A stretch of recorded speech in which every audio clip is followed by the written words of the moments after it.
back to Great Day, everybody. So we all want to be happier and more positive people. That's kind of a no-brainer. But it's not always easy, especially when the people around you aren't very happy. It's easy to get pulled down. Today, we're learning how to turn negative energy into positive energy with award-winning consultant and life coach Judy Ryan. Judy, nice to have you here. Thank you. So we're talking a little bit before the show, and I think it's a fine line between recognizing that there's negativity around you and succumbing to the negativity that's around you. You tell us that we have to be aware that it's there, because that's the first step to turning it into something positive. Yes. The first thing I ask people when I'm talking about this subject is I say, take a minute and look at what you think, say, and do when people annoy and irritate you, when they make you angry, when they hurt you, when they do things that concern you, or when they make you shake your confidence.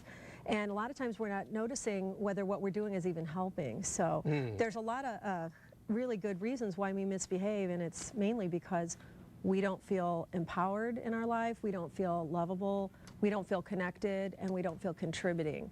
And when we don't feel any of those, that's the root of it. Now, those four things you just mentioned are what you call the core needs that we all have. And again, that was empowered, lovable, connected, and contributing. Yes. And when we feel one or more of those is lacking, that's when we start to misbehave and act out? Yes, I mean, and that's how we're more alike than different. Like, if you even think of a drug dealer on the street corner, maybe the first place they felt empowered or connected was in a gang.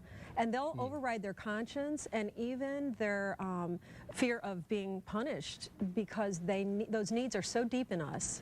So we have to recognize that that's happening. And I think it's fascinating that you say we've got to think about how we respond to that. Yes. Because you can turn it into a positive, or you can just kind of continue in that negative tailspin. Yes. When somebody's misbehaving, it actually draws us in to their discouragement, unless we're conscious and we're on top of it. We want to commiserate, sort of. We want to share in the misery a little bit. All right, so practical tips for redirecting that negative energy and turning it into something good. Well, one of the things that's important to know about redirect is that there's not a one-size-fits-all way to deal with misbehavior. Okay.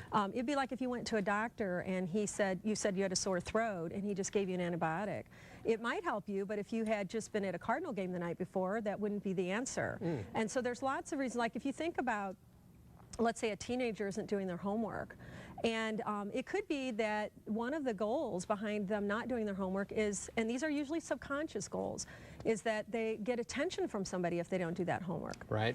But it could also be that they're a different goal, completely different goal, would be that they're trying to overpower someone by this a response of no, I won't, you can't make me. So that might be for power. That's the power, sure. Or it could be that if I don't do this homework, it could hurt somebody. I could hurt somebody's feelings, and I want to get back at somebody, and that's the goal of revenge. And it could be that maybe I don't feel like I'm able to do the homework. I actually believe I'm inadequate to it. Or it could be that I'm trying to prove that I'm more special than other people. So do you see, there's like 5 different, completely different goals, and each of them actually would be handled very differently. But one thing maybe that might be universal is to just sort of step back. You say, take a breath, consider the situation, and consider how you're going to respond. Yes. I always tell people, if you do nothing else, do no harm. So don't add more discouragement to the mix.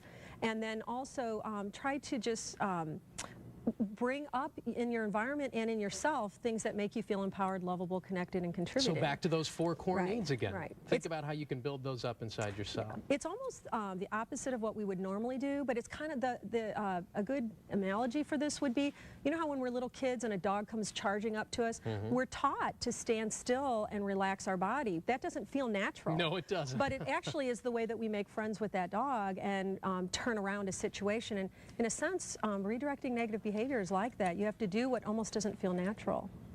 And that's difficult. That's sort of a brain chemistry changing thing. It really is.